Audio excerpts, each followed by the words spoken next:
L'humanité est peut-être sur le point de s'éteindre, et clairement, personne n'est prêt.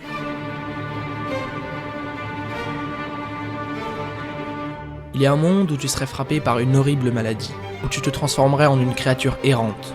Vidé de ton esprit, ton corps se dégradant lentement jusqu'à ce qu'il ne reste de toi qu'une ombre marchant sans but.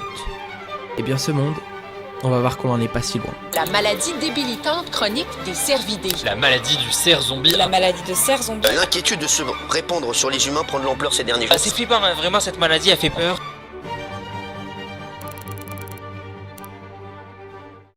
Entre 1967 et 1978, dans le Colorado et le Wyoming, des cas de cervidés ayant un comportement étrange sont de plus en plus signalés. En 1978, la vétérinaire Elizabeth Williams décide de se pencher sur le sujet en analysant des cadavres de cervidés qui sont morts à l'époque de quelque chose d'encore inconnu. Elle ne le savait pas, mais elle était sur le point de découvrir une maladie qui nous terrifie encore tous aujourd'hui. La maladie du cerf zombie. Bon, en vrai, elle s'appelle maladie débilitante chronique, mais je vais l'appeler maladie du cerf zombie parce qu'on va pas se mentir, c'est quand même plus stylé. Donc cette maladie, elle touche les cervidés, donc les cerfs évidemment, mais aussi les wapitis, les rennes, les élans. Et en fait, c'est une pathologie à prions. Donc t'inquiète, moi aussi je croyais que ça allait être compliqué, mais en fait pas du tout. En fait, c'est juste une protéine qui va se plier bizarrement, donc déjà c'est un peu problématique. Mais en plus, ça va ramener les autres protéines autour d'elle dans sa merde, et du coup, bah ça va se propager jusqu'au cerveau, et là...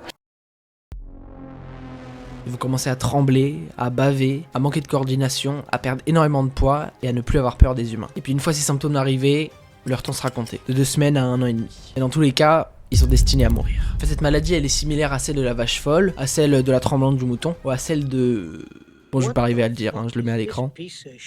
Bref, en tout cas, ce truc-là, c'est similaire à toutes celles dont je viens de parler, mais celle-ci, elle touche les hommes. Et retenez bien ça parce qu'on en reparlera. Mais là, celle du cerf zombie, elle est quand même particulièrement solide. Elle peut rester des années sur une surface, elle survit aux désinfectants, aux radiations et à l'incinération jusqu'à 600 degrés. Puis évidemment, il n'existe aucun traitement ni vaccin pour l'instant. Bon, et une fois que notre chère Elisabeth a découvert cette horreur, tout va un peu trop vite. Entre 1981 et 2016, la maladie se répand sur la moitié du territoire américain, puis au Canada, puis en Corée du Sud. Bon, et en 2016, des rennes sont touchées par la maladie en Norvège, ce qui met un petit coup de pression aux Européens qui jusque-là se sentaient pas concernés. Ils ont eu raison de s'inquiéter, parce qu'elle continue à se propager pour l'instant en Finlande et en Suède. Puis le 14 novembre 2023, un cerf atteint de la maladie est découvert dans le parc national de Yellowstone. Là, vous dites peut-être que c'est pas si ouf comme info, mais dites-vous quand même que ce parc-là, c'est le plus grand parc national du pays. Donc déjà, évidemment, ils ont eu une chute du nombre de visiteurs, mais surtout, c'est un lieu très symbolique, donc tout le monde s'est remis à s'inquiéter. Bon, mais alors justement, tiens, qu'est-ce qui inquiète ? Il y a un docteur qui s'est vraiment penché sur le sujet et qui a un peu inquiété tout le monde avec ses propos. Ce docteur, c'est Corey Anderson. Et par exemple, il a quand même rappelé que la maladie de la vache folle était quand même très similaire à celle du cerf zombie et qu'elle avait engendré 233 morts et des millions d'animaux abattus. Mais les vaches, elles étaient en enclos, elles, donc c'est plus facile de les tuer. Alors que pour arrêter cette maladie, bah bonne chance pour éliminer l'entièreté des cerfs paumés dans des forêts, quoi. Et puis il a aussi dit, nous sommes confrontés à une maladie invariablement mortelle, incurable et hautement contagieuse. L'inquiétude réside dans le fait que nous ne disposons pas d'un moyen simple et efficace pour l'éradiquer, ni des animaux qui l'infectent, ni de l'environnement qui le contamine. Il a tout dit. Déjà concernant les animaux, je vous l'ai dit, il n'y a pas de traitement. Puis le prion bien chiant là, il est présent dans la salive et le sang de l'animal. Donc on sait pas si ça peut être pareil pour l'humain, mais si c'est le cas, et bah tous les insectes du style tiques, moustiques, etc. pourront nous la transmettre, et puis même nous, entre nous, avec la salive, on pourra se la transmettre. Mais en plus de ça, il précise ni de l'environnement qu'il contamine. Parce que oui, il y a la menace d'une transmission directe, mais aussi d'une contamination du sol ou de l'eau sur lesquelles il peut survivre super longtemps, tellement il est résistant, quoi. Le ref Corey Anderson, en parlant de la maladie de la vache folle, il a quand même dit, nous parlons de la possibilité que quelque chose de similaire se produise. Personne ne dit que cela va certainement se produire, mais il est important que les gens soient préparés. Ok, ça marche. Bon, je vais essayer de vous faire un bilan des trucs positifs et négatifs avec cette maladie. En gros, en 2017, il y a eu des rapports qui disaient qu'entre 7000 et 15 000 cerfs contaminés par la maladie du cerf zombie avaient été consommés par des humains. Prévoyez ici une augmentation de ce chiffre de 20% par an. Ça voudrait dire qu'en 2024, je vous laisse faire le calcul. Non, je sais flemme, donc je l'ai fait pour vous. Il y aura environ entre 25 000 et 54 000 cerfs infectés qui seront mangés par l'humain. Pourtant, aucun cas déclaré. Ça déjà, ça rassure un peu. Ensuite, il y a aussi eu 23 études ultra quali qui n'ont fourni aucune preuve de possibilité de transmission des prions de la maladie à l'homme. Aussi, le risque de transmission de cette maladie à l'homme reste jugé très faible par les autorités des pays. Pour la maladie de la vache folle, il fallait manger une vache pour l'avoir. Donc là, il faudrait manger un humain qui a mangé un cerf contaminé. Là, ça devient compliqué, là. Mais en gros, ça devrait pas trop se propager si ça marche comme ça. Bon, ça, c'était le côté rassurant. Et de l'autre côté, il y a eu des preuves de transmission de cette maladie à des singes. Ça c'est sûr. Et une autre étude qui a démontré qu'une transmission orale de ce prion à l'humain était possible. Il y a aussi Michael Osterholm, ça dit sûrement rien, mais le ref c'est quand même le directeur d'un big centre de recherche sur les maladies infectieuses de l'université du Minnesota. Et bah lui il a lâché que cette maladie c'est une catastrophe à évolution lente. Voilà.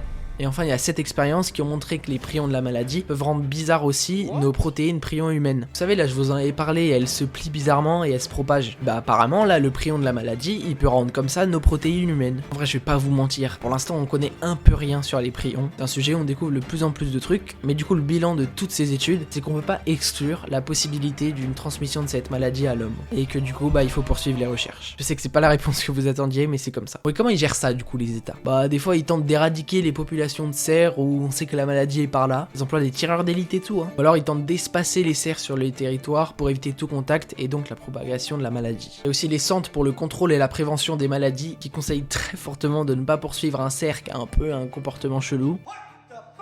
Et de faire tester le cerf qu'on a tué avant de le manger. Bon et alors pourquoi je vous parle de ce sujet maintenant alors qu'il a été quand même pas mal traité? En fait il y a eu quelques actualités avec cette maladie. Genre en 2022, il y a un homme américain de 72 ans qui chasse souvent le cerf et qui mange son gibier. Il va consulter son médecin parce que constamment il est tourmenté et désorienté. Puis parfois il a des pics d'agressivité inexpliqués. Il est mort un mois après cette consultation. Alors il a pris un traitement et tout mais...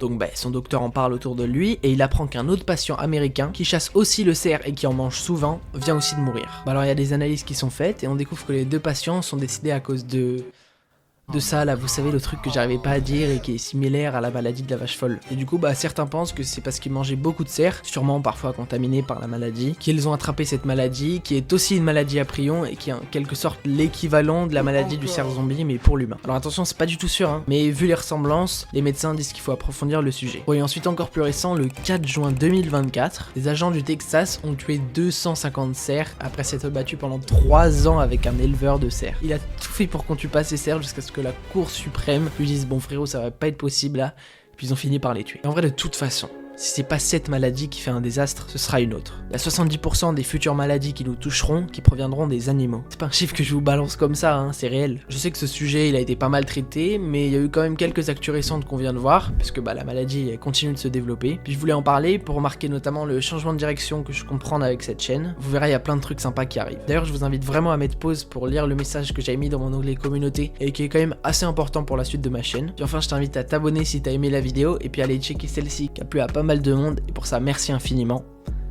Ciao.